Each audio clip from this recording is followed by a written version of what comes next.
ஆஹா, கைவசம் பாம்பு ஓனர் இருக்கு. யார்கிட்ட போடலாம்? ஓனர் கிட்ட போடுறதுதான். பஸ் எங்க பாரு. டே மணி, இங்க பாத்தியடா, இது ஒன்ன மாதிரியா இருக்கு.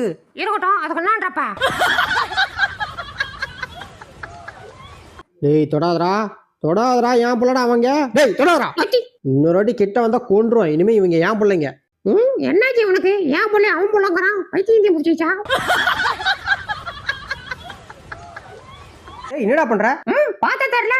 ரொம்ப நாளா தெரியுது. நீ ஆரம்பி. அது கக்கா போனா கலவரத்துக்கு தண்ணி வைக்காம பேப்பரா வச்சிருக்கீங்க. இரு மொத்தத்தையும் கீச்சிய போட்டுறேன். வந்து ஒண்ணு கூட இருக்கக்கூடாது. மொத்தத்தையும் கீச்சிட தான். அஜிஜோ, என்ன மேடம் லேட்டா போட்டீங்க? வெளில படா, அடுத்து உனக்கு அடிய போடணும். ஓகே மச்சி, நாங்க உட்காந்தா ஓனர் எதுவும் சொல்ல மாட்டானே. நீ உட்கார வச்சு அவனை நான் பாத்துக்கிறேன். ஆஹா, எனக்காக என் மச்சான் இருக்கான். இதை நினைச்சா எனக்கு ரொம்ப பெருமையா இருக்கும்.